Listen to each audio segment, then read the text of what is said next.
They found a planet that vanished the moment they looked at it. Every telescope, every satellite, every human eye erased it from existence. And the most terrifying part wasn't that the planet disappeared. It was that the universe seemed to know it was being watched.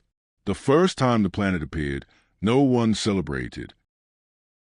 Dr. Lena Morales was alone in the control room at Cerro Passion Observatory, the lights dimmed to reduce screen glare, coffee gone cold beside her keyboard.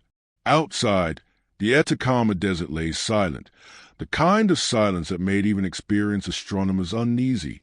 She had been reviewing overnight transit data from a network of space-based telescopes. Routine work, tedious enough that she almost missed the anomaly. Almost. The dip in starlight was wrong. Not impossible, not dramatic, just inconsistent. A star catalog is HD 45198 dim for 2.7 hours, then returned to normal. That alone wasn't unusual. But the curve didn't match any known planetary transit. The edges were jagged, as if something couldn't decide whether it was there. Lena leaned closer to the screen. Instrument error, she muttered, already pulling up redundancy data. The same dip appeared in the infrared feed from a satellite positioned at L2. Different instrument, different angle, same strange signal. Her pulse quickened, not with excitement, but with irritation. Errors annoyed her more than anything. They wasted time. They lied. She tagged the data and sent a message to a colleague in Pasadena. "You seeing this too?" The reply came 5 minutes later. "Seeing what?" By morning, the anomaly had spread across 3 observatories and 2 satellites. No visual confirmation, no direct image, just shadows and data, gravitational wobble, light distortion, radiation absorption where nothing should be. At the emergency briefing that afternoon, a dozen scientists crowded into a video conference, faces tired, voices cautious. "We're calling it an unconfirmed exoplanet candidate," said Dr. Aaron Pike from JPL. "Mass estimates put it somewhere between Neptune and Saturn. Orbits unstable, but consistent." "Consistent with what?" Lena asked. There was a pause. "Consistent with existing," Aaron said carefully, "when we don't look at it." The first direct observation attempt happened 48 hours later. They scheduled the world's most powerful optical telescope to focus on the star at a precise predicted transit window. Everything was calibrated, cross-checked, triple verified. Lena watched the live feed, hands clasped together so tightly her knuckles ached. "Locking target," the technician said. "Exposure in 3, 2. The screen filled with static. Not noise. Absence. The star was there. The background radiation was there. But the expected distortion, the silhouette, the shadow, was gone. "Did we miss it?" someone asked. "No," said Aaron, his voice tight. "The timing was perfect." They ran the observation again. And again. Nothing. Then Lena noticed something chilling. The indirect sensors, the ones not aimed directly at the star, were still registering anomalies. Gravitational fluctuations. Microlensing effects. Data that screamed presence. The moment the telescope focused directly, the signals flattened. It was as if the act of looking erased the planet. "This is a joke." "Right," a junior researcher whispered. No one laughed. By day 5, the discovery was classified. Not officially, of course, but data access became restricted.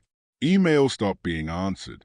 Military satellites quietly adjusted their orbits, allegedly for calibration purposes. Lena sat alone in her apartment that night, replaying the data on her personal screen. Her husband, Marco, watched her from the doorway. "You haven't slept," he said. "There's no time," she replied without looking up. He crossed the room and gently closed her laptop. "Lena, you're shaking." She finally looked at him, eyes red, jaw tight. "It disappears when we look at it." He frowned. "Disappears how?" "Not hides, not moves.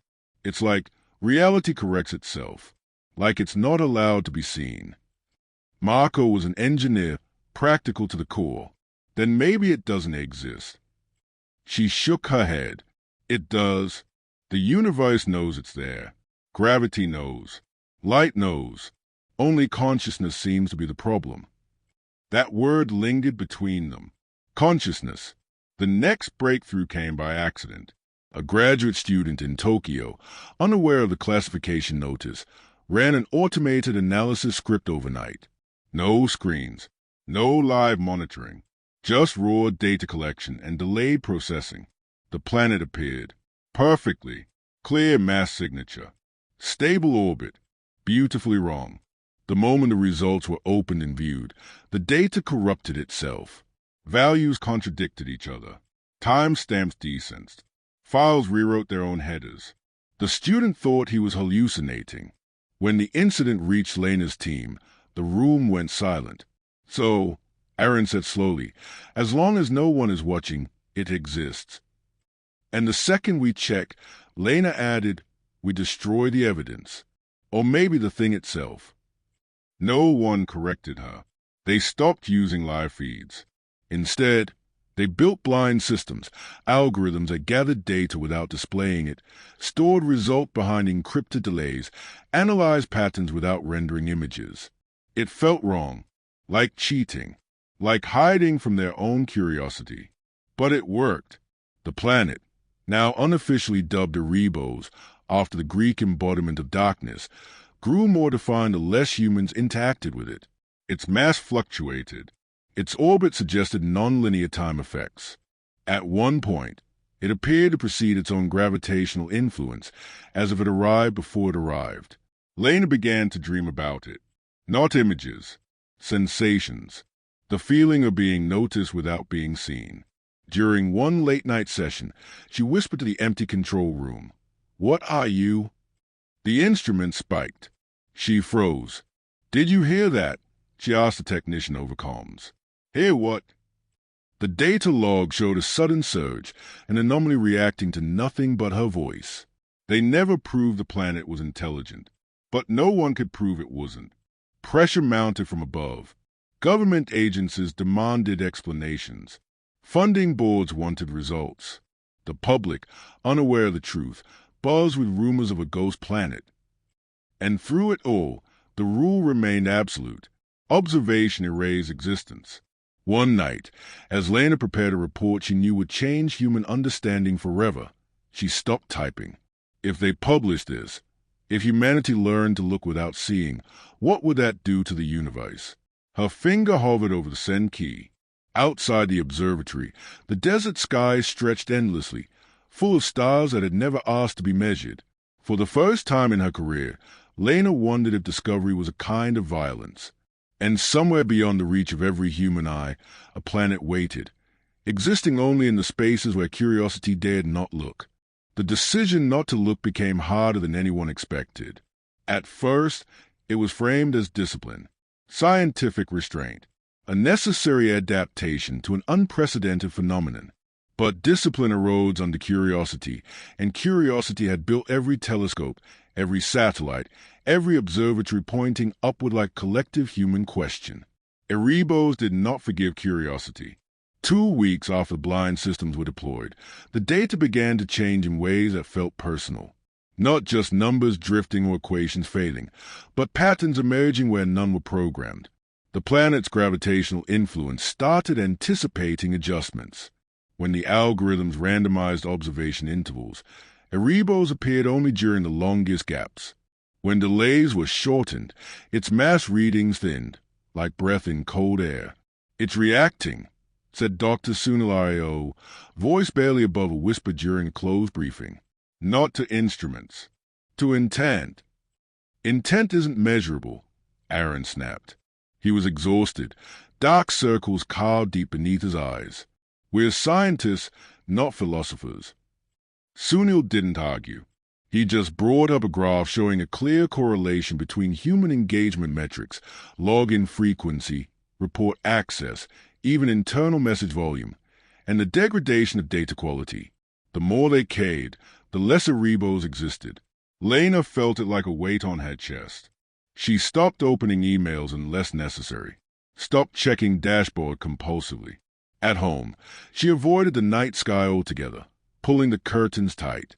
Marco noticed. "You're afraid to look up," he said one evening. "I'm afraid to erase something," she replied. He studied her for a long moment. Or someone. That night, Lena dreamed again. She stood in a vast dark space, not empty, but full, like the pause between heartbeats. There was no light, no shape, but there was awareness, not watching her, not observing, waiting. When she woke, her phone buzzed with alerts. An unscheduled observation had occurred. Someone, somewhere, had broken protocol. The emergency meeting was tense, voices overlapping as blame ricocheted across continents. "It wasn't intentional," said Dr. Keiko Tanaka from Tokyo, her face pale on the screen. "A civilian satellite recalibrated automatically. Optical sensors aligned for less than 3 seconds. And?" Lena asked. Keiko swallowed. Erebos destabilized. The indirect reading spiked violently, then collapsed. "We lost almost 40% of the signal." Silence followed. 40% didn't mean data loss. It meant absence. Something had been diminished. "We heard it," someone said quietly. Aaron rubbed his face. "We don't know that." But no one believed him. Over the next few days, the planet's behavior shifted. Its orbit, once erratic but predictable within margins, began to drift closer to its star, then farther away, then neither. Timestamps stopped aligning entirely. Some data suggested Erebos had existed for billions of years. Other files implied it had formed days ago. Causality itself seemed offended. And then the messages started. Not signals, not transmissions, correlations. A technician in Chile noticed that when classical music played softly in the control room, the data stabilized. When someone checked their phone obsessively, it decayed faster. When Lena sat quietly, hands folded, not thinking about results, just being present, the noise smoothed into coherence. "This is insane," Aaron said when she told him. "I know," Lena replied, "but it's happening." They tested it. Rooms went silent. Screens dimmed. Minds distracted deliberately. Puzzles, unrelated conversations, even guided meditation sessions piped into observatories. Erebos flourished. Mass readings increased. Gravitational influence sharpened. The planet became more real. The conclusion terrified them. Observation wasn't just visual. Attention itself was invasive. "It's not hiding from us," Sunil said during one late-night discussion. "It's responding to us, like a pressure-sensitive organism." "Planets aren't organisms," Aaron muttered. "Neither were atoms," Sunil replied softly, "until we learn how strange they are." The ethical debate fractured the team. Some argued this was the most important discovery in human history, a universe that reacted to consciousness itself. Others believed continuing any form of study was exploitation. Lena found herself caught in the middle, pulled between awe and guilt. One evening, she stayed late at the observatory, alone except for the hum of machines deliberately set to passive mode. She sat in the dark, not looking at anything, just breathing. "I'm sorry," she whispered, unsure who she was apologizing to. The instruments pulsed gently. Her breath caught. She didn't look at the screen. She didn't move. The pulse repeated. Not data. Rhythm. For the first time, Lena felt certain of something she could never prove. Erebos knew they were there. The situation escalated when the leak happened. A fragment of corrupted data, meaningless to anyone outside the field, was posted anonymously on a physics forum. Within hours, amateur astronomers began pointing backyard telescopes at the target star. The planet vanished almost completely. Panic tore through the scientific community. Emergency requests were sent to governments. Airspace restrictions were proposed, not for safety, but for ignorance. "You can't tell humanity not to look at the sky," Marco said when Lena told him. "They'll erase it," she replied, voice breaking. "They won't even know they're doing it." Public curiosity surged as rumors spread. News outlets speculated wildly. The phrase "scroting a planet" trended for days. Each mention, each article, each thought directed toward Erebos weakened the remaining signal. It was dying. The final meeting was held in silence before anyone spoke. "We have two options," Aaron said at last. "We either reveal everything and accept the consequences, or we shut it down completely." "Shut what down?" Keiko asked. "The observation network. All of it. We stop tracking. We erase our own work. We let it exist without us." "And abandon the greatest discovery ever made," someone snapped. Lena finally spoke.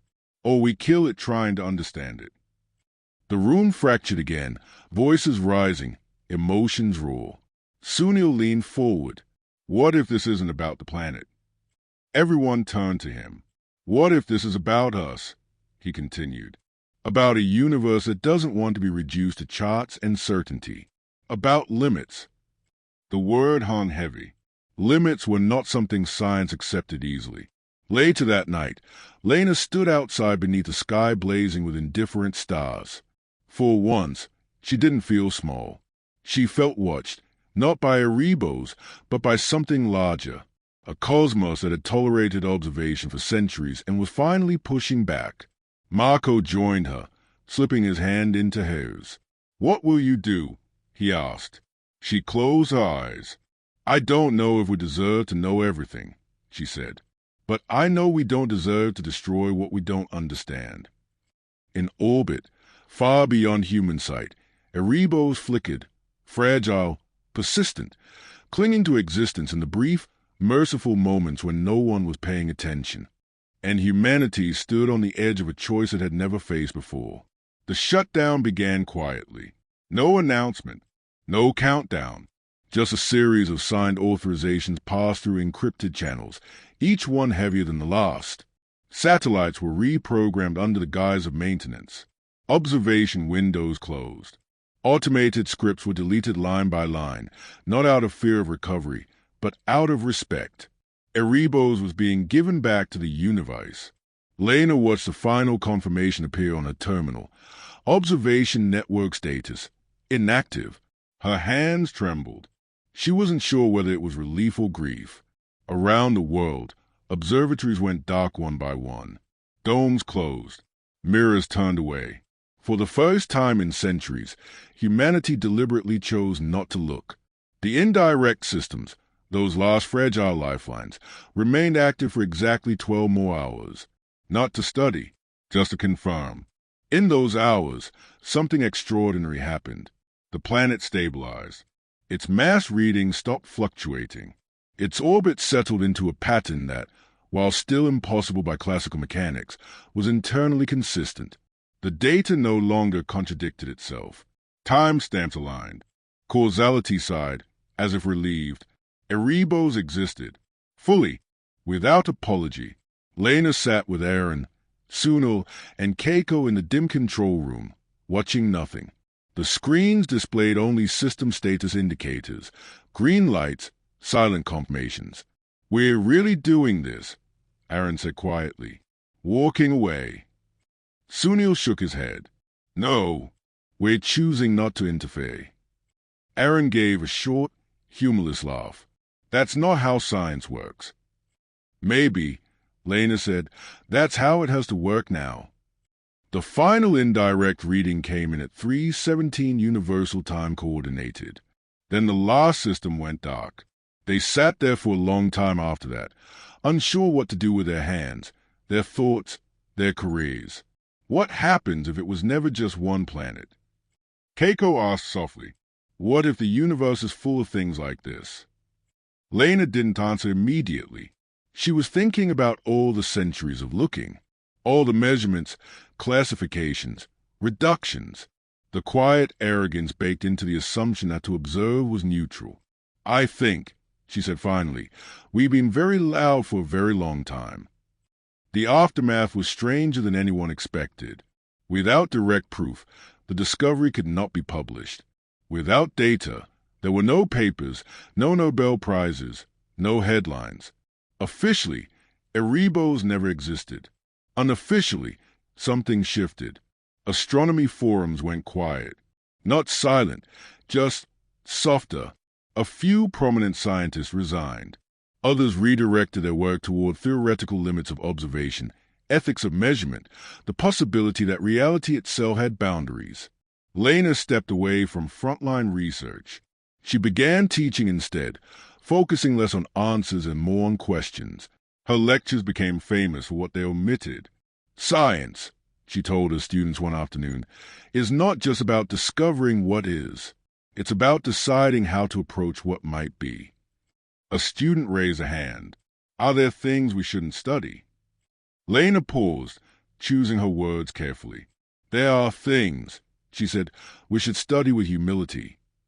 At home, life settled into something resembling normal. Marco cooked dinner again. They talked about ordinary things, movies, friends, the weather.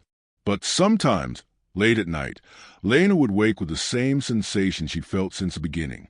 Not being watched, being allowed. Months passed. Then, one evening, Lena received a message on an old, nearly forgotten channel, an internal system that had been shut down with everything else. The message contained no text, just a timestamp, from 3 days in the future. Her breath caught. She checked the header. The encryption was impossible. The system should not exist anymore. She didn't tell anyone at first. She waited. 3 days later, at the exact moment indicated, the night sky changed. Not visibly, not dramatically, but every human-made instrument on Earth, every satellite, every telescope, every sensor, experienced a simultaneous, inexplicable failure. 0.73 seconds. Less than a blink. Enough. In that fraction of time, free from observation, something vast moved. Not closer, not farther. Across. When the systems rebooted, nothing appeared wrong. Diagnostics passed. Engineers blamed solar interference. But Lena felt it deep in her bones. Erebos was no longer alone. The choice humanity had made to stop looking had been noticed, not as submission, as respect. Weeks later, Lena stood beneath an open sky, no observatories nearby, no devices in her hands. Marco stood beside her, silent. "Do you miss it?" he asked. She thought of the data, the mystery, the impossible beauty of something that existed only when unobserved. "Yes," she said. "And no." She tilted her head back, eyes open, not searching, not measuring, just witnessing without intent. "I think the universe isn't hiding from us," she said. "I think it's asking us to grow up." Marco smiled faintly. "And will we?" Lena didn't answer. High above, beyond detection, beyond comprehension, worlds may have been blooming in the dark, realities unfolding only in the absence of scrutiny. The universe, it seemed, was not a thing to be conquered or fully understood. It was a relationship. And for the first time in human history, humanity had learned how to listen by choosing not to look,